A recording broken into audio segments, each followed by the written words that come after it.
Jane Eyre by Charlotte Bronte. Chapter 33. When Mr. St. John went, it was beginning to snow. The whirling storm continued all night. The next day a keen wind brought fresh and blinding falls. By twilight the valley was drifted up and almost impassable. I had closed my shutter, laid a mat to the door to prevent the snow from blowing in under it, trimmed my fire, and after sitting nearly an hour on the hearth listening to the muffled fury of the tempest, I lit a candle, took down Marmion, and beginning They set on Norham's castled steep, And Tweed's fair river broad and deep, And Cheviot's mountains lone, The massive towers the donjon keep, The flanking walls that round them sweep, In yellow lustre shone. I soon forgot storm in music. I heard a noise. The wind, I thought, shook the door. No, it was St. John Rivers, who, lifting the latch, came in out of the frozen hurricane, the howling darkness, and stood before me, the cloak that covered his tall figure all white as a glacier. I was almost in consternation, so little had I expected any guest from the blocked-up vale that night. "Any ill news?" I demanded. "Has anything happened?" "No. How very easily alarmed you are," he answered, removing his cloak and hanging it up against the door, towards which he again coolly pushed the mat which his entrance had deranged. He stamped the snow from his boots. "I shall sully the purity of your floor," said he, "but you must excuse me for once." Then he approached the fire. "I have had hard work to get here, I assure you," he observed, as he warmed his hands over the flame. "One drift took me up to the waist. Happily the snow is quite soft yet." "But why are you come?" I could not forbear saying. "Rather an inhospitable question to put to a visitor, but since you ask it, I answer simply to have a little talk with you. I got tired of my mute books and empty rooms. Besides, since yesterday I have experienced the excitement of a person to whom a tale has been half told, and who is impatient to hear the sequel." He sat down. I recalled his singular conduct of yesterday, and really I began to fear his wits were touched. If he were insane, however, this was a very cool and collected insanity. I had never seen that handsome-featured face of his look more like chiselled marble than it did just now, as he put aside his snow-wet hair from his forehead, and let the firelight shine free on his pale brow and cheek as pale, where it grieved me to discover the hollow trace of care or sorrow now so plainly graved. I waited, expecting he would say something I could at least comprehend, but his hand was now at his chin, his finger on his lip. He was thinking. It struck me that his hand looked wasted like his face. A perhaps uncalled-for gush of pity came over my heart. I was moved to say, "I wish Diana or Mary would come and live with you. It is too bad that you should be quite alone, and you are recklessly rash about your own health." "Not at all," said he. "I care for myself when necessary. I am well now. What do you see amiss in me?" This was said with a careless, abstracted indifference, which showed that my solicitude was, at least in his opinion, wholly superfluous. I was silenced. He still slowly moved his finger over his upper lip, and still his eye dwelt dreamily on the glowing grate. Thinking it urgent to say something, I asked him presently if he felt any cold draught from the door which was behind him. "No, no," he responded, shortly and somewhat testily. "Well," I reflected, "if you won't talk, you may be still. I'll let you alone now, and return to my book." So I snuffed the candle and resumed the perusal of Marmion. He soon stirred. My eye was instantly drawn to his movements. He only took out a morocco pocket-book, thence produced a letter, which he read in silence, folded it, put it back, relapsed into meditation. It was vain to try to read with such an inscrutable fixture before me, nor could I, in impatience, consent to be dumb. He might rebuff me if he liked, but talk I would. "Have you heard from Diana and Mary lately?" "Not since the letter I showed you a week ago." "There has not been any change made about your own arrangements? You will not be summoned to leave England sooner than you expected?" "I fear not, indeed. Such chance is too good to befall me." Baffled so far, I changed my ground. I bethought myself to talk about the school and my scholars. "Mary Garrett's mother is better, and Mary came back to school this morning, and I shall have 4 new girls next week from the Foundry Close. They would have come to-day but for the snow." "Indeed?" Mr. Oliver pays for two. Does he? He means to give the whole school a treat at Christmas. I know. Was it your suggestion? No. Whose, then? His daughter's, I think. It is like her. She is so good-natured. Yes. Again came the blank of a pause. The clock struck 8 strokes. It aroused him. He uncrossed his legs, sat erect, and turned to me. "Leave your book a moment, and come a little nearer the fire," he said. Wondering, and of my wonder finding no end, I complied.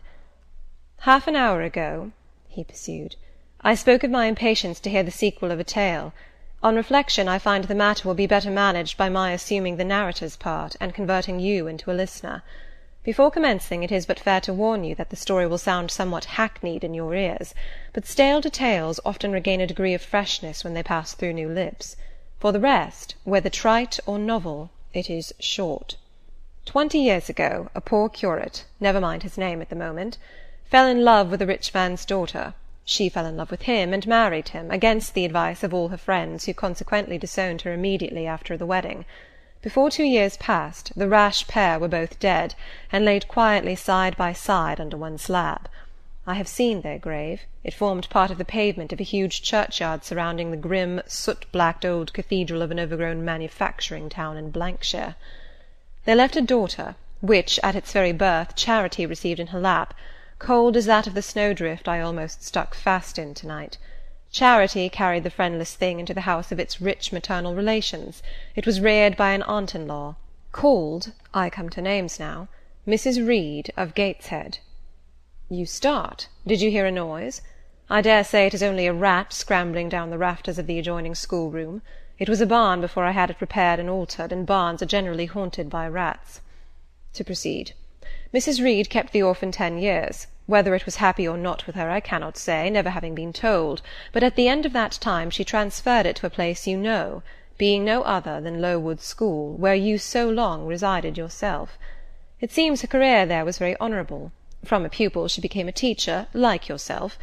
Really, it strikes me there are parallel points in her history and yours. She left it to be a governess. There again your fates were analogous. She undertook the education of the ward of a certain Mr. Rochester. Mr. Rivers, I interrupted. I can guess your feelings, he said, but restrain them for a while. I have nearly finished. Hear me to the end. Of Mr. Rochester's character I know nothing, but the one fact that he professed to offer honourable marriage to this young girl, and that at the very altar she discovered he had a wife yet alive, though a lunatic. What his subsequent conduct and proposals were is a matter of pure conjecture, but when an event transpired which rendered inquiry after the governess necessary, it was discovered she was gone. No one could tell when, where, or how. She had left Thornfield Hall in the night. Every research after her course had been vain. The country had been scoured far and wide. No vestige of information could be gathered respecting her. Yet that she should be found has become a matter of serious urgency. Advertisements have been put in all the papers. I myself have received a letter from one Mr. Briggs, solicitor, communicating the details I have just imparted.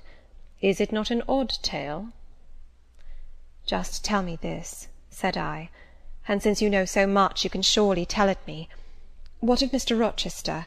How and where is he? What is he doing? Is he well? I am ignorant of all concerning Mr. Rochester. The letter never mentions him, but to narrate the fraudulent and illegal attempt I have adverted to. You should rather ask the name of the governess, the nature of the event which requires her appearance. Did no one go to Thornfield Hall, then? Did no one see Mr. Rochester? I suppose not. But they wrote to him? Of course. And what did he say? Who has his letters? Mr. Briggs intimates that the answer to his application was not from Mr. Rochester, but from a lady. It is signed Alice Fairfax. I felt cold and dismayed. My worst fears were then probably true. He had in all probability left England and rushed in reckless desperation to some former haunt on the continent. And what opiate for his severe sufferings, what object for his strong passions had he sought there? I dared not answer the question. Oh, my poor master, once almost my husband, whom I had often called my dear Edward.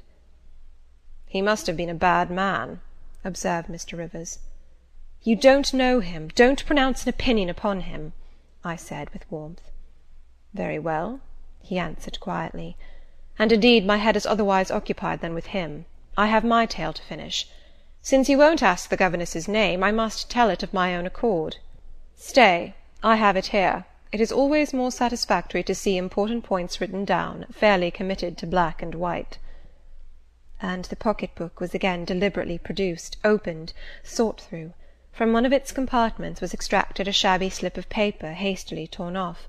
I recognized in its texture and its stains of ultramarine and lake and vermilion the ravished margin of the portrait cover. He got up, held it close to my eyes, and I read, traced in Indian ink, in my own handwriting, the words Jane Eyre, the work doubtless of some moment of abstraction. "Briggs wrote to me of a Jane Eyre," he said. "The advertisements demanded a Jane Eyre. I knew a Jane Elliot. I confess I had my suspicions, but it was only yesterday afternoon they were at once resolved into certainty. You own the name and renounce the alias?" "Yes, yes, but where is Mr. Briggs? He perhaps knows more of Mr. Rochester than you do." "Briggs is in London. I should doubt his knowing anything at all about Mr. Rochester. It is not in Mr. Rochester he is interested. Meantime you forget essential points in pursuing trifles. You do not inquire why Mr. Briggs sought after you, what he wanted with you." "Well, what did he want?" "Merely to tell you that your uncle, Mr. Eyre of Madeira, is dead, that he has left you all his property, and that you are now rich. Merely that.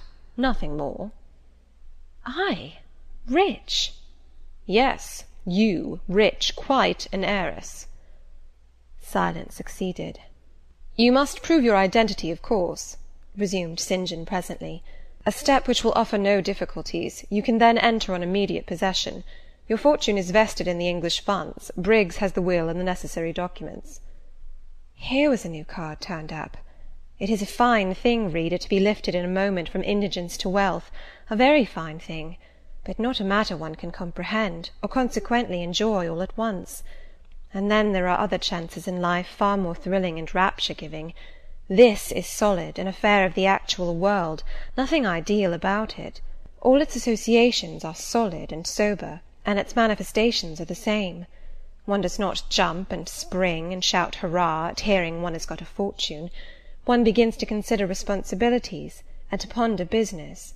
On a base of steady satisfaction rise certain grave cares, and we contain ourselves and brood over our bliss with a solemn brow.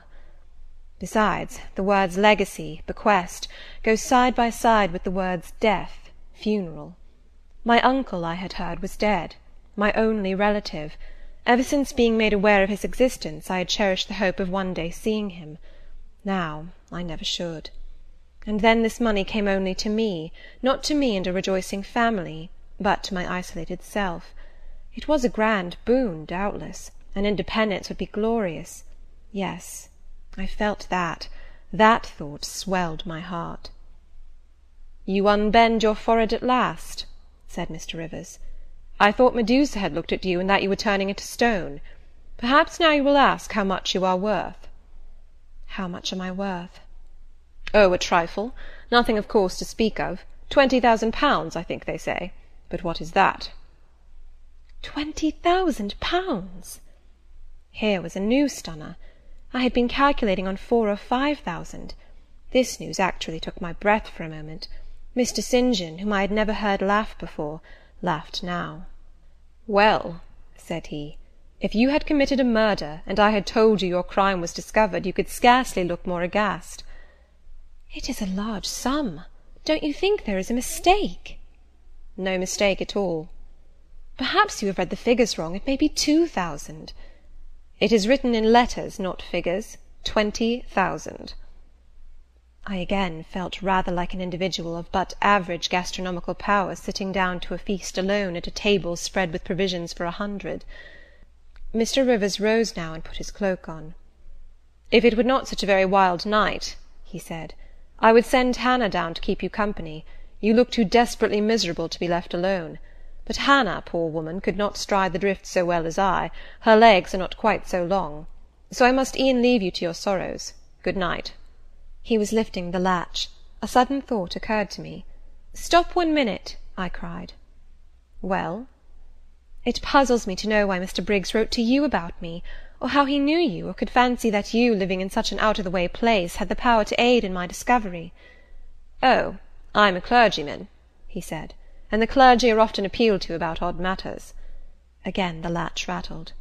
"No, that does not satisfy me," I exclaimed; and indeed there was something in the hasty and unexplanatory reply which, instead of allaying, piqued my curiosity more than ever. "It is a very strange piece of business," I added. "I must know more about it." "Another time." "No, to-night, to-night!" And as he turned from the door, I placed myself between it and him. He looked rather embarrassed. "You certainly shall not go till you have told me all," I said. "I would rather not just now." "You shall, you must." "I would rather Diana or Mary informed you." Of course these objections wrought my eagerness to a climax. Gratified it must be, and that without delay, and I told him so. "But I apprized you that I was a hard man," said he, "difficult to persuade." "And I am a hard woman, impossible to put off." "And then," he pursued, "I am cold, no fervour infects me; whereas I am hot, and fire dissolves ice. The blaze there has thawed all the snow from your cloak; by the same token it has streamed on to my floor, and made it like a trampled street. As you hope ever to be forgiven, Mr. Rivers, the high crime and misdemeanour of spoiling a sanded kitchen, tell me what I wish to know." "Well, then," he said, "I yield; if not to your earnestness, then to your perseverance, as stone is worn by continual dropping. Besides, you must know some day, as well now as later. Your name is Jane Eyre?" "Of course, that was all settled before." "You are not perhaps aware that I am your namesake, that I was christened St. John Eyre Rivers?" "No, indeed. I remember now seeing the letter E comprised in your initials written in books you have at different times lent me, but I never asked for what name it stood. But what then? Surely—" I stopped. I could not trust myself to entertain, much less to express, the thought that had rushed upon me, that embodied itself, that in a second stood out a strong, solid probability. Circumstances knit themselves, fitted themselves, shot into order. The chain that had been lying hitherto a formless lump of links was drawn out straight, every ring was perfect, the connection complete. I knew by instinct how the matter stood, before St. John had said another word, but I cannot expect the reader to have the same intuitive perception, so I must repeat his explanation. My mother's name was Eyre. She had 2 brothers, one a clergyman who married Miss Jane Reed of Gateshead, the other John Eyre, Esquire, merchant late of Funchal, Madeira. Mr. Briggs, being Mr. Eyre's solicitor, wrote to us last August to inform us of our uncle's death, and to say that he had left his property to his brother, the clergyman's orphan daughter, overlooking us, in consequence of a quarrel never forgiven between him and my father. He wrote again a few weeks since, to intimate that the heiress was lost, and asking if we knew anything of her. A name, casually written on a slip of paper, has enabled me to find her out. You know the rest. Again he was going, but I set my back against the door. "Do let me speak," I said. "Let me have one moment to draw breath and reflect." I paused. He stood before me, hat in hand, looking composed enough. I resumed. "Your mother was my father's sister?" "Yes." "My aunt, consequently?" He bowed. "My Uncle John was your Uncle John? You, Diana, and Mary are his sister's children, as I am his brother's child?" "Undeniably." "You 3, then, are my cousins. Half our blood on each side flows from the same source." "We are cousins, yes." I surveyed him. It seemed I had found a brother, one I could be proud of, one I could love, and 2 sisters, whose qualities were such that, when I knew them but as mere strangers, they had inspired me with genuine affection and admiration. The 2 girls, on whom, kneeling down on the wet ground, and looking through the low latticed window of Moor House kitchen, I had gazed with so bitter a mixture of interest and despair, were my near kinswomen, and the young and stately gentleman who had found me almost dying at his threshold was my blood relation. Glorious discovery to a lonely wretch! This was wealth indeed, wealth to the heart, a mine of pure genial affections. This was a blessing, bright, vivid, and exhilarating, not like the ponderous gift of gold, rich and welcome enough in its way, but sobering from its weight. I now clapped my hands in sudden joy, my pulse bounded, my veins thrilled. "Oh, I am glad, I am glad!" I exclaimed. St. John smiled. "Did I not say you neglected essential points to pursue trifles?" he asked. "You were serious when I told you you had got a fortune, and now, for a matter of no moment, you are excited." "What can you mean? It may be of no moment to you. You have sisters and don't care for a cousin. But I had nobody, and now 3 relations, or 2 if you don't choose to be counted, are born into my world full grown. I say again, I am glad." I walked fast through the room. I stopped, half suffocated with the thoughts that rose faster than I could conceive, comprehend, settle them, thoughts of what might, could, would, and should be, and that ere long. I looked at the blank wall. It seemed a sky thick with ascending stars. Every one lit me to a purpose or delight. Those who had saved my life, whom, till this hour, I had loved barrenly, I could now benefit. They were under a yoke, I could free them. They were scattered, I could reunite them. The independence, the affluence which was mine, might be theirs too. Were we not 4? 20,000 shared equally would be 5,000 each. Justice, enough and to spare. Justice would be done, mutual happiness secured. Now the wealth did not weigh on me. Now it was not mere bequest of coin. It was a legacy of life, hope, enjoyment. How I looked while these ideas were taking my spirit by storm, I cannot tell, but I perceived soon that Mr. Rivers had placed a chair behind me, and was gently attempting to make me sit down on it. He also advised me to be composed. I scorned the insinuation of helplessness and distraction, shook off his hand, and began to walk about again. "Write to Diana and Mary to-morrow," I said, "and tell them to come home directly. Diana said they would both consider themselves rich with £1,000, so with 5,000 they will do very well." "Tell me where I can get you a glass of water," said St. John. "You really must make an effort to tranquillize your feelings." "Nonsense! And what sort of an effect will the bequest have on you? Will it keep you in England, induce you to marry Miss Oliver, and settle down like an ordinary mortal?" "You wander. Your head becomes confused. I have been too abrupt in communicating the news. It has excited you beyond your strength." "Mr. Rivers, you quite put me out of patience. I am rational enough. It is you who misunderstand, or rather who affect to misunderstand." "Perhaps if you explained yourself a little more fully, I should comprehend better." "Explain? What is there to explain? You cannot fail to see that £20,000, the sum in question, divided equally between the nephew and 3 nieces of our uncle, will give 5,000 to each. What I want is, that you should write to your sisters and tell them of the fortune that has accrued to them. To you, you mean?" "I have intimated my view of the case. I am incapable of taking any other. I am not brutally selfish, blindly unjust, or fiendishly ungrateful. Besides, I am resolved I will have a home and connections. I like Moor House, and I will live at Moor House. I like Diana and Mary, and I will attach myself for life to Diana and Mary. It would please and benefit me to have £5,000. It would torment and oppress me to have 20,000, which, moreover, could never be mine in justice, though it might be in law. I abandon to you, then, what is absolutely superfluous to me. Let there be no opposition and no discussion about it. Let us agree amongst each other, and decide the point at once." "This is acting on first impulses. You must take days to consider such a matter, ere your word can be regarded as valid." "Oh, if all you doubt is my sincerity, I am easy. You see the justice of the case." "I do see a certain justice, but it is contrary to all custom. Besides, the entire fortune is your right. My uncle gained it by his own efforts. He was free to leave it to whom he would. He left it to you. After all, justice permits you to keep it. You may, with a clear conscience, consider it absolutely your own." "With me," said I, "it is fully as much a matter of feeling as of conscience. I must indulge my feelings. I so seldom have had an opportunity of doing so. Were you to argue, object, and annoy me for a year, I could not forego the delicious pleasure of which I have caught a glimpse, that of repaying, in part, a mighty obligation, and winning to myself life-long friends."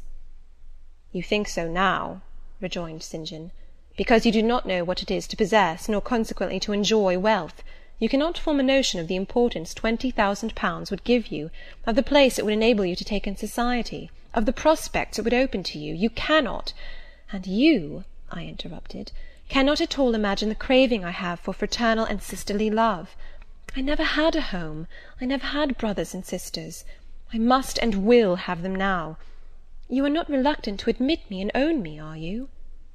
Jane, I will be your brother. My sisters will be your sisters, without stipulating for this sacrifice of your just rights. Brother? Yes, at the distance of 1,000 leagues. Sisters? Yes, slaving among strangers. I, wealthy, gorged with gold I never earned and do not merit. You, penniless, famous equality and fraternization, close union, intimate attachment. But, Jane, your aspirations after family ties and domestic happiness may be realized otherwise than by the means you contemplate. You may marry.